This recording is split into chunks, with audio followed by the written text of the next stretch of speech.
I've dreamed of catching a bonefish on fly.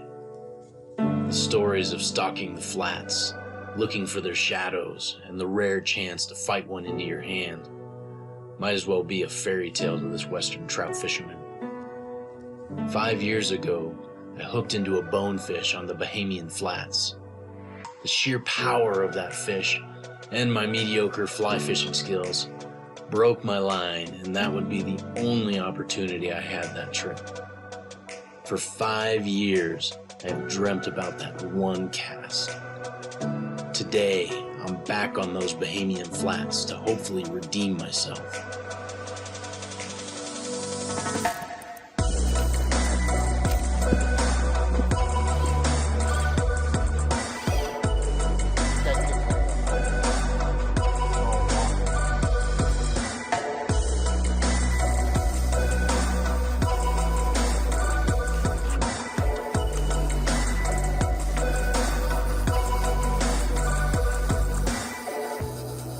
To my surprise, it didn't take long to hook into my first fish. Really only a few casts. Equally surprising was how much line this thing took off my reel.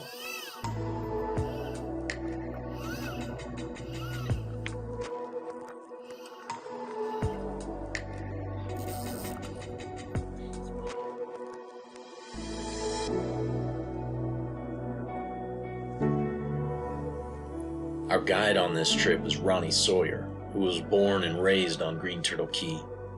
He's been fishing for bonefish on these flats for most of his life. Has been featured in programs on ESPN and written about in numerous magazines. To say he knows how to stalk these bonefish is an understatement. If there is anyone that can put me on bonefish, it's this guy. Now I just need to do my part.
After that first fish was in the boat, I let out this huge sigh of relief that finally I had done it. I could have gone home at that moment and been completely satisfied.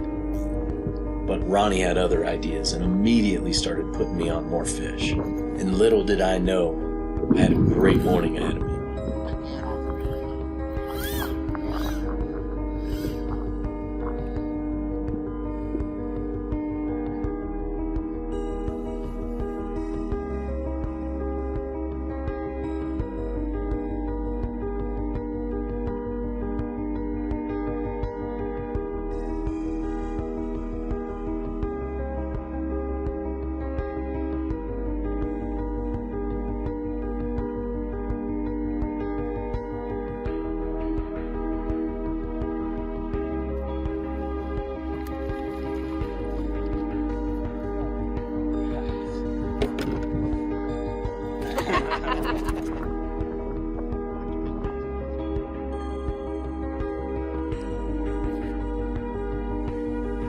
The fight on these fish is incredible. You hook the fish on the strip and not with your rod. That's possibly the reason I broke my line 5 years ago. Once you have the fish hooked, you're in for a ride. These fish will strip you out to your backing, and after you reel them in and you think you got them beat, they'll strip you out to your backing again. It's a patience game, and you definitely can't muscle them into the boat.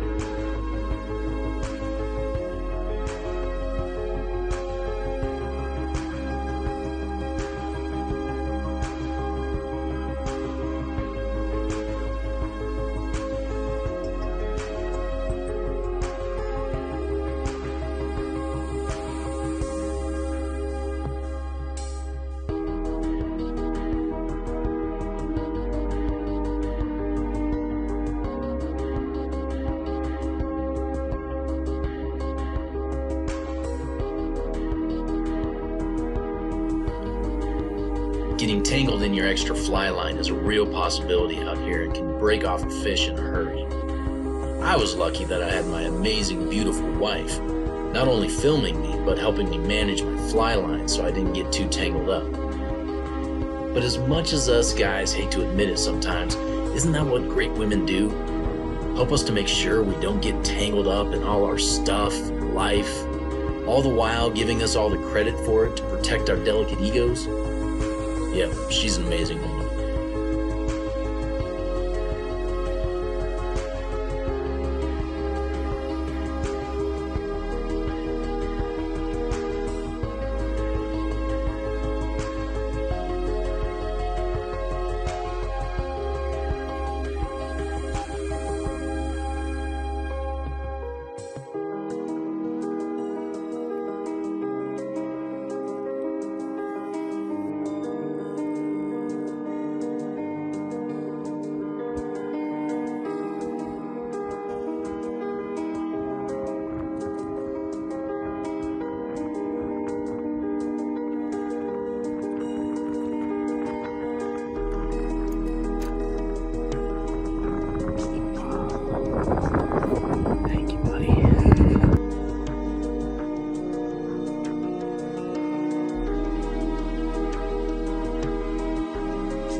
He's like, feed me. He's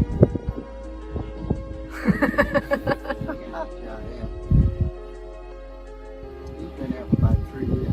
Oh, really?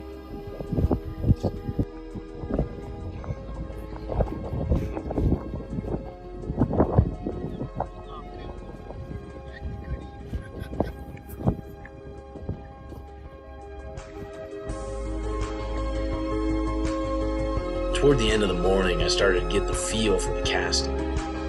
Being a small stream guy, usually my biggest challenge is not getting tangled up in a tree. Here, it was all about long, accurate casts. Honestly, I'm astonished I was as successful as I was on this trip. I owe that to my man Ronnie and his awesome patience with me. He was a good teacher, and I did my best to be a good learner.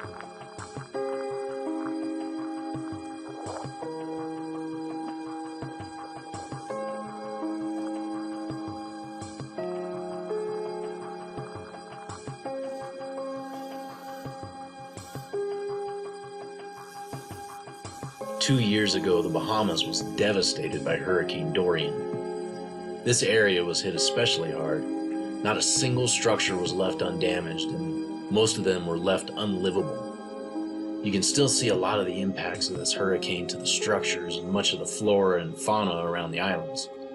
But one thing I continued to see was the incredible resilience of all the local residents that I met. Their strength and courage to rebuild after a hurricane unlike they had ever lived through was amazing. The hand of God was truly on these people during this hurricane, and they pointed to his protection often in my conversations.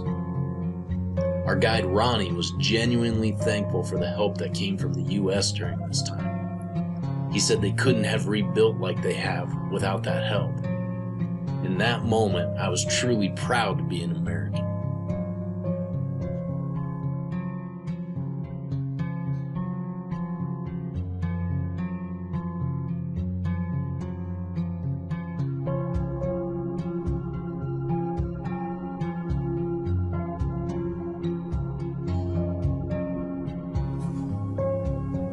If I'm being honest, my expectations were low for the day.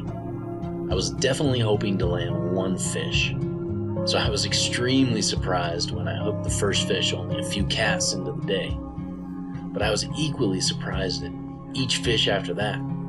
Every time I felt my line tighten up, my heart started racing, and I couldn't believe I actually hooked into another one. And at the end of the day, I was shocked when I thought back and I had hooked 6 fish, fought 6 fish, and landed 6 fish. I was really blown away with God's favor that day. It was awesome.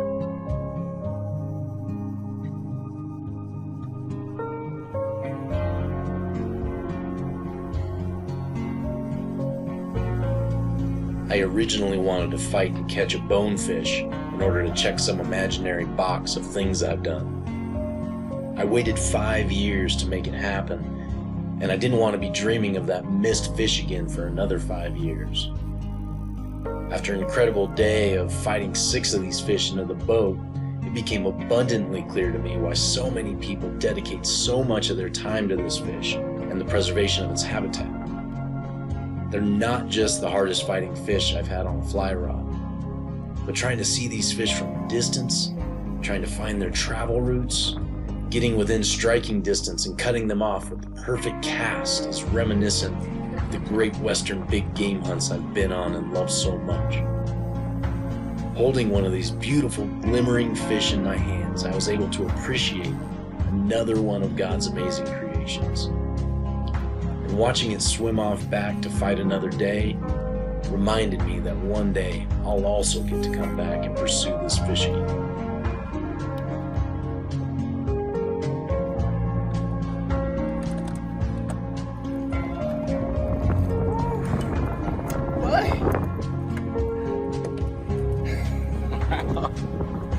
I think that's the biggest one yet, right?